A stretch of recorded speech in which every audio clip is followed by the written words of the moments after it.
Hey guys, welcome to the next episode in the Let's Play Football Manager 2013 Liverpool series in 32-33 season review. 7 in a row. The record has been broken. To be honest, this team just plays itself. It's silly. I don't think I could lose the title even if I tried now. They seriously just rape this team. It's probably one of the best teams I've had. And yeah, I think on FM12 I think we did 6 in a row. Well, I've just done 7. United still had the top goal scorer, but that didn't matter. This is the league and how it looks. 90 points. We're only 4 points clear of United, so it wasn't like, I'll stress it again. Look, we are not winning these titles by giant margins. We're not coming in, and absolutely slaying everyone before us. We had 9 draws. And, only 2 losses, but 9 draws is, quite high. It's not quite Aston Villa there on 13 in 5th. But you know what I mean. It's still, we're not coming in and absolutely trouncing these teams. I talked about previously how there's no team who has really, challenged us, and that is true. There's been no consistent team. There's United one year, there's City the other year, there's Brighton the other year, Arsenal the other year, Chelsea the other year. Hell, even I think Wigan and Blackburn and West Brom have challenged. Even Villa have challenged in recent years, but there's no real challenger. It's kind of like a bit like United, at the moment, where they, 1 year to City, then obviously it's changed now. So I'm talking about in the past few years, over like a 10-year period where it's been, 1 year it was Arsenal who were, with the Invincibles team or variation of the Invincibles team. Then there was Chelsea, Ancelotti's Chelsea. Now Mancini's City. Whether we're going to see, I don't know, Rodgers, Liverpool, dare I ever say, about 4 or 5 years' time, being optimistic. Of course, you've got to be optimistic. But now, getting back to this, though, Brighton are, I guess I would say, back. And I think, we saw last season, didn't we, that, they're back. They came second, only 5 points behind us. Slightly slipping, but still getting Champions League football. Villa in 5th, Arsenal in 6th, and then the absolute really surprise thing here, Lincoln City 10th, level on points with Chelsea. The goal difference is way down, and then we've got Crew as well. That is just a strange looking mid-table, isn't it? Let's just go from 7 to 11. Wigan, West Brom, Chelsea, Lincoln, Crew. Strange. Blackburn and Tottenham, well, I won't say Tottenham are slipping because they've not been very good on this. Blackburn's slipping though, and so are Southampton and Millwall, Charlton, Cardiff and Forest getting relegated. So we are now going to show you the Premier League results. Now I'm not going to hang around on these too long, as I'm probably not going to show you too many of the goals. As actually, I was looking over them before. They're incredibly unspectacular. They're really not spectacular goals, so I'm really not going to show you them or show too many of them, because there's also quite a lot of them, as you saw there. We scored like 100, so I'm not going to dilly-dally on too many of them, because it's just the game takes so long to load. I know I can edit things, but if I edit them, it just looks really awkward. Like the cut, because I'm going to be cutting like every 5 seconds. It's like, and here's this goal, cut, goal, cut, goal, cut. It doesn't flow. I tried it once and it just didn't flow. But yeah, we played Schalke, as if you watched the last video you saw. And again, we played like the 3rd time in a row. For some reason, I don't know why the game keeps matching us up, but hey, there you go. And Schalke are a weird team because they are good, but they're not great. They're sort of, I don't even know who you can compare them to. I guess Malaga, maybe. I don't mean in financial. I mean just as a team currently. I don't really know. Just sort of. They'll beat most teams, but when you actually put them up against proper good teams, like a team who gets in the semi-finals, finals every year, they're going to struggle, and that's kind of what happened here. Godoy and Lopez got us the win, and then strangely, we lost in the FA Cup. So no FA Cup for us this year. We lost to Blackburn 3-1. And I thought, okay, obviously we've got to rest them. We played this full-strength team in the Champions League here. I thought I'd play the kids, the FA Cup, and I regretted that immediately, mainly because you do something which I really always advise against, and I do it myself sometimes, and I like here, and I really would advise against it. If you are going to play a bunch of youngsters, don't play a back 4 full of youngsters. It doesn't work. Mike Hull is like 18, Korthana's 19, Jan's like 20, and Agito's 22. It doesn't work. you need a bit of experience in there. Just even one player, a player over the age of 26, he's fine. Just have that. Just have one in. 3 youngsters and 1 experienced pro, because that will just shore up that defence, and that just didn't do it for me. Yes, Russell had a good game. Yes, Kostrov had a good game. Even Agito scoring an own goal. I think that's own goal. Own goal. He started a good game even though he scored an own goal. Fry didn't though. I think it was mainly because I think anytime Fry has a bad game, it's usually because I played him in the wrong role. I often jump between deep lying playmakers and ball winning midfielders, and I think I may have played him as a DLP, and he's not a particularly good DLP. He's a much better ball winning midfielder though. So, and then we played United at Old Trafford. Godoy and Wallace did get us a point there, but unfortunately we should have really had 3, as Peter Patton, as you can see, scored in the 94th minute. Typical Fergie time goal, even though Sir Alex Ferguson is probably long dead by now. It is 2033. Oh, isn't that a shame? Come on, I'm not actually. That's very, very cold even for me. Sorry. Piercy and Russell scoring. Now, Glenn Piercy, I've talked about this guy before. He's popped up and he's really starting to come. Well, I'll say come of age. I mean, he's sort of. I mean, he's nice. I like his versatility. He's got 2.5 stars. Can play as an MC, AMC striker, but very rare. I think I only played him there once and he was shite. And as a midfield, but obviously I don't have any MRs because we all play AMRs. And yeah, he's sort of good for what he is. He's not going to set the world on fire, but he's one thing he's got. If you looked at his stats, in fact, okay, go back to that in a minute. His stats are actually interesting. He's got good acceleration, and what he does is he sort of has that Yaya Toure type thing where he'll get in the ball in midfield and just pick it up and just run and really power through the defense and do a really good job of doing that. So he's pretty good, Yaya Toure. He is pretty good. Yaya Toure. Sorry, Piercy. Of course, Yaya Toure is good. I'm thinking because I'm getting confused now because we've got our own Yaya Toure. And then we finished the job at home against Schalke. Hernandez, Yaya, there he is, scoring, and Lopez also coming off the bench and grabbing 2 because that's what he does. We then played Arsenal at home, and Kemp did get us a nice point. Unfortunately, Yusuf Tay did not have a good game. But it sort of concerns me again. It's like we're not winning against the big teams, and okay, that happens sometimes. It happens often. When 2 big teams collide, they draw. They sort of even each other out. It's like we've drawn against United, Arsenal. We did beat Chelsea, as you can see, and we did beat City in the cup, but we lost to City in the league. We drew even Villa.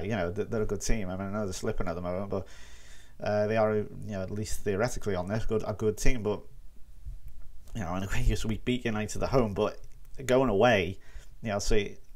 I mean, that's a point at Old Trafford, point at the Amex, a loss at the Man City Stadium. So yeah, you'll maybe see more of that later. 3-0 against Villa. Didn't even make any subs. I think it was because the international break was coming up. So Lopez and Wallace grabbed themselves a couple of goals. Charlton, we played again a younger team here, and they did very, very well as Jean and Piercy scoring. Yeah, really impressed with some of these lads. They are doing ever so well. Again, I will stress, obviously, if you don't know any of these, just say you're struggling to keep up or whatever. You will get used to some of these. If there's some names that you just don't recognise, whatever, you will come to recognise them in the future. That don't worry, they will come good, hopefully. Have brought them in by normal means. And then we played Atletico Madrid in the quarterfinals, a team I used to always play on FM12, and they were always really good. Atletico, they were a pretty decent team. They would get my they would get my backup. Sorry, I've just totally cocked that one up. I have an idea. They would get my backup is what I meant, because they would always take points off me, and this is kind of what they've done again here. They got 2 away goals at Anfield, and Chris scoring. And in case you missed an episode or whatever, this is the new name for Junior, my son, because I thought Junior doesn't sound right. He's not really a junior. His name's Chris. Call him Chris. Makes sense. Lopez also scoring there. So yeah, we're still in that one. Well, they do have the advantage with those 2 away goals. Forest, we then played the younger team. Kyle Guito, strangely, getting the 2 goals. Fair enough. And then we played Atletico again. This time, of course, in the Vicente Calderon, and we won, thankfully. Much better team this time. Lopez, Torre scoring. Wallace didn't play as well as he usually does, but it didn't matter. He's got everyone else around him to back him up, and I didn't even make any subs. I think it was mainly because the game was just dead, and it just, it's like on the 65th minute, and it just zooms, like to like the 85th minute. It's like, whoa, I don't even have time to make any subs. So that happened, and then check this out. Unbelievable. 5 goals for Dominic Kemp. Russo also scoring 2, and then there's also an own goal in there. 8-2 against Cardiff. Where this came from, I have no idea. I'm not going to show you these because if I show you all this, we'll be here till the middle of next week. And also, I've just done this commentary, and the Blumman save didn't save. So yeah, I don't really want to have to show all these again. But look at that Kemp. I mean, actually, also say they're not even that good a goal. I mean, I'll show you this one. This goal from Kemp, that really is about it, because this is the only really good goal. But five goals. I think this is, needs to be sped up. That's not it. Never mind. I can't even remember which one it was. Never mind. The point is, absolutely trouncing number 10 rating for Kemp. And how do you follow up an 8-2 mauling of Cardiff? You draw 0-0, because that's how football works. No, it is. No, that is how football works. You know, you have a great game where you're thrashing up opposition 4, 5, 6, 7, 8-0, and then you can't score for your next couple of games. Look at Liverpool, for example. We thrashed Swansea 5-0, and now we can't find a bloody goal. Especially with Suarez and his biting thing. Probably not going to find any more. Thankfully, we've got storage now, so that's not too bad. They're not in the same position as we were a couple of years ago. And then we played Man City in the Champions League final, first leg semi-final. It's another semi-final for us. Wallace did get us 2 goals, and we did lose 3-2, but as you can see, Spielmacher didn't have a good game, and neither did Kemp, because that's obviously how you follow up a 5-goal thriller again. And yeah, but we're still in this. The 2 away goals gave us an opportunity. We could go home then and hopefully push on the initiative. And then I played a younger team here. Obviously, I had to rotate, obviously, because the semi-finals are a week in between each other, as we all know. We'll probably, at the time recording this, the Madrid-Dortmund first leg is on tonight. I think the second leg will have probably been decided by the time you're probably viewing this. This is going out I think this is going out, this has been recorded a week earlier. So, yeah. Torre came off the bench and got us a point, so I went too disappointed. Luis George, though, I'm still struggling to see how this lad is 4-star, 4.5-star potential. He is dreadful as a striker. I mean, I don't know what it is, but it's just because he's 6'9" and he's being disabled by it or something. But yeah, I don't know. Points either way was okay, I suppose. But I'm dulling really, because what you're about to see now is without doubt the maddest thing I've ever seen. Are we going to first things first? Are we going through to the Champions League final again? Yes, we are. So that's 6 Champions League finals in a row, but and we won 4-2. That does not tell you even a quarter of the story. I'm just going to click on this. Now, try to resist looking at the scores and stuff. I can't help. I mean, I might edit this out. I don't know. I'll see. I'll see when it comes to the post-production, shall we say. But if it is still in there, try to resist looking at the goal bar, the blue bar at the bottom, and all this, like the numbers and stuff, because this is just unbelievable. I've never known anything to this. So first things first, as you can see, well, don't look actually. Barry Wallace, 8.5 minutes, we got a penalty. So that's 3-3. We led on away goals, 8.5 minutes. Now, this is now in the second half. This is 2.5 minutes after the kickoff. So it's 3-3. We still lead on away goals. No, we don't anymore. And Aiden Taylor putting them back in front. That's 4-3 to Man City. Now, forget the away goals. They just lead on pure scoreline. Then things got worse. There's Antonio Martin, by the way, the player I brought in to Brighton, the Spanish midfielder, who I said was probably one of the best defensive probably the most attacking defensive midfielder I've ever seen. Lavacic's ball in, slightly unlucky there for Taylor, off the post, but there's Neil Dadill, who's going to be retiring, or probably is retired by now if we look at the actual game time. That's 5-3. 5-3. They lead. I'm thinking, no way. We're going out now. We can't lose this now. No, it's going to be no six Champions League finals in a row. We're heading out. No, Dominic Kemp, 79th minute, gave us a lifeline. 5-4 this time. Lenor tried to cross it in, but unfortunately robbed by De Jong. Glukov with a good tackle. There's De Jong again. Now, this tackle now coming up from Juarez. This changes everything now. I think that was the big moment that we needed. So it's still 5-4. We're still losing. 90th minute coming in a moment. 90th minute has just passed. Kostrov, Yusuf Tej, Wallace's header, ball the goalkeeper, drops it. I don't know why he dropped it or how he dropped it, what happened, but he just dropped it. 5-5. We've just come back from 5-3 down to take it to on the night to 3-2. What was the result of the first leg? 3-2. The opposite direction. What does that mean? It means extra time. Or does it? Or does it indeed? No, of course it doesn't. Wait for this. This is absolutely incredible. What happens now? I just don't believe this. I mean, at this point, I was going crazy because we just equalised. But oh, Kraft, what are you doing, son? He's just given it to Dominic Kemp and he's put us through to the Champions League final. Torsten Kraft, I talked to him. I said the next Vincent Kompany, 22 years old, one of the best players of the year. Apparently according to the database and stuff, he's only just given us the Champions League final, given us a sort of mini Istanbul, and just presented Dominic Kemp with the keys to the Champions League final at Paris. Cheers, Torsten. Incredible. 6-5. We were 5-3 down. 93rd minute, presented by Man City. See what I mean? See, again, these teams are just giving us opportunities. They're giving us things. They have it in the palm of their hands. They're going out to win. And you know what happens? They just say, nah, you're all right. You can have it. The City have thrown away titles. Remember that the other year they threw away the Premier League in the last minute. They went to Wigan and lost. Or was that Chelsea? I can't remember. It was one of them. Anyway, at some point they've lost it. And then we went on. We had to win. And we did. And they had to lose. And guess what they did? Unreal.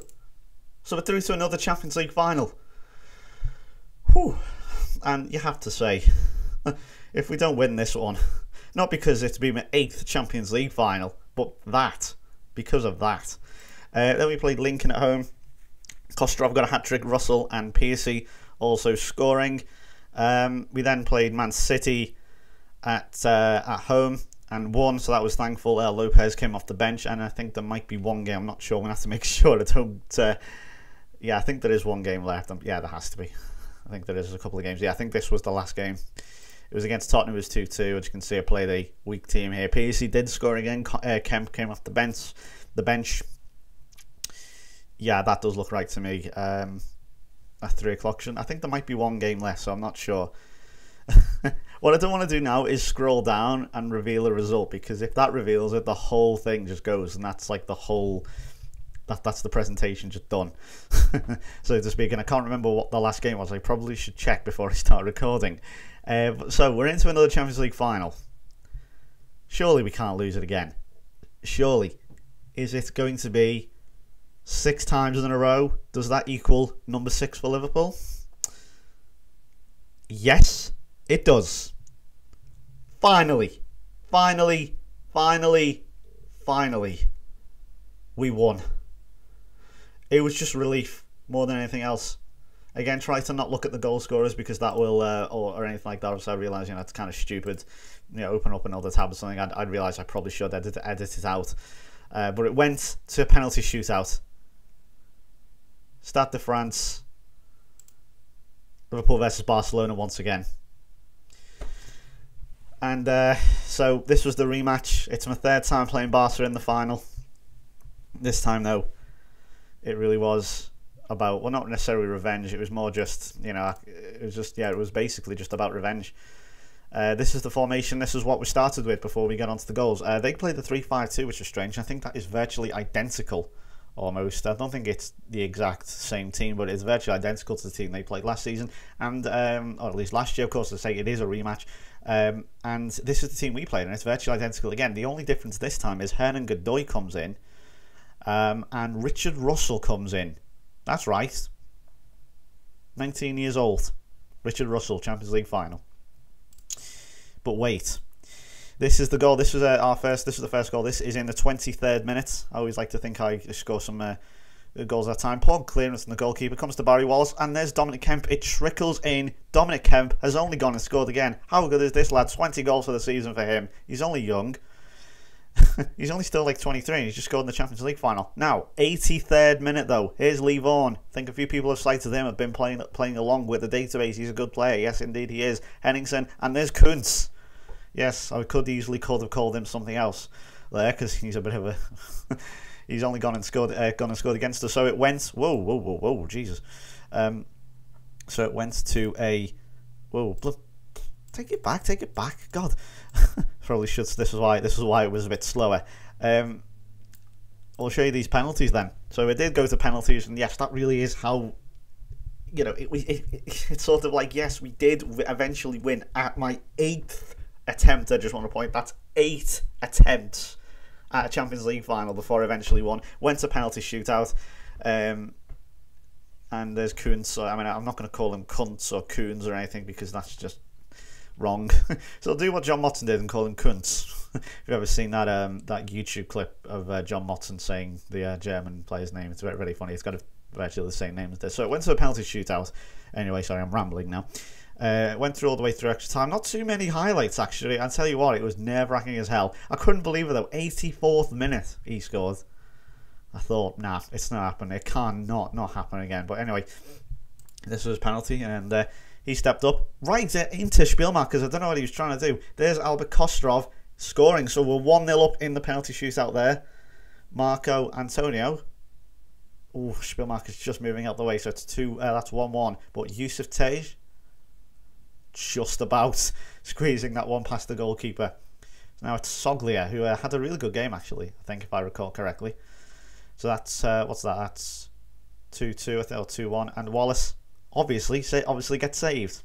That makes no sense. But Yusuf Spielmakers saving. Kemp, not the best penalty in the world, but nevertheless it went in. I'm trying to remember what the goals now. Vaughan has to score. He did.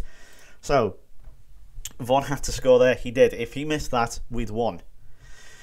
So it basically came down to the next penalty. If we scored that, we'd win. Guess who stepped up and took it? Richard Russell. Goalkeeper got a hand to it, couldn't do anything about it. That, ladies and gentlemen, is a 20. I think, how old is he?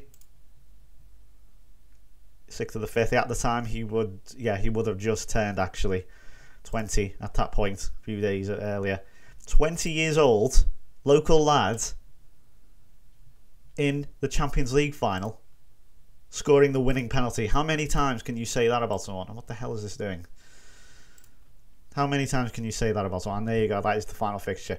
I mean, has anyone ever done that before? You know, like a 20-year-old scored the winning goal or the winning penalty or whatever in a Champions League final? Can't think of too many who've done that, but yeah. Unbelievable. Absolutely unbelievable. Finally, that's Champions League, number 6 at the 6th attempt. We just sort of go here, look at the history. So finally it says hold as Liverpool. Yeah, so runners up in 2028, 29, 30, 31, 32, but eventually winners in 2033. Don't forget also runner up in 2022 against Barcelona with Brighton, and of course 2025 against Man United. Oh, finally. The jinx, the hoodoo, whatever you want to call it, has been broken, and I finally won me a Champions League. Finally can join that elite, shall we say, because I've always I can imagine sort of the persona. Imagine at the time it's like, you know, being interviewed by people, you'd say, look, I may have won this league so many times, I may have won the UEFA Cup, I may have won the League Cup, the FA Cup, whatever, I still cannot be considered amongst the greats until I've won that Champions League, and I think I probably would at that point. So yeah, I think, to be honest, any self-respecting manager at this point would just retire because of the amount of money he's probably accumulated. He's won everything there is, Mourinho sort of style. Maybe he should do a sort of Jose Mourinho challenge, I don't know. But no, I'm building a team here, and I don't want to leave this team, incidentally, if you are wondering. I have no intention of leaving this team. And yeah, it's been amazing, absolutely amazing to be able to do that. And let me tell you now, I thought to myself, right, My team talks clearly aren't working, and whatever the hell it is I'm doing just didn't work during that, because I could sort of imagine myself sort of, saying, all right, at this point in the dressing room, it's like, look, this is our 6th final in a row. I've given 5 previous team talks. This was my 6th. Whatever the hell I've said previously clearly hasn't fucking worked. So, and then at this point, I'd probably just say, yeah, here's Bill Shankly, or here's Bob Paisley, or, here's Istanbul. Remember that? Do that again. Do it for the type of thing, because I just wouldn't know what to do. Anyway, let's have a look at the goals. This is how the top goal scorers looked. You got Antonio up there with 35, fair enough. Reinhardt, God, he did come good in the end, just didn't for me. Lopez finishing ahead of Wallace, and I don't think he's died either. Wallace died away because he's got 21 goals. That's still a great amount. It's just, he does have this sort of knack now of slowing down a bit at the end. I think it's mainly because I'm starting to rest him a bit, for the big games. So he gradually, his appearances in the league diminish. I think that's why, he goes down. That's why. I mean, El Lopez was superb. That's why he managed to overtake him in the end. He scored so many goals. Let's have a look at the general gist of it then. So Lopez with 31 goals. He's been a sign and a half. 28 for Wallace, 20 for Kemp. So he's certainly calling now. Bear in mind, he's only 23 as well, so he's been fantastic. And then there's a big gap to Kostrov with 9. And then Piercy and Godoy finishing on 7s, and then there's the rest there.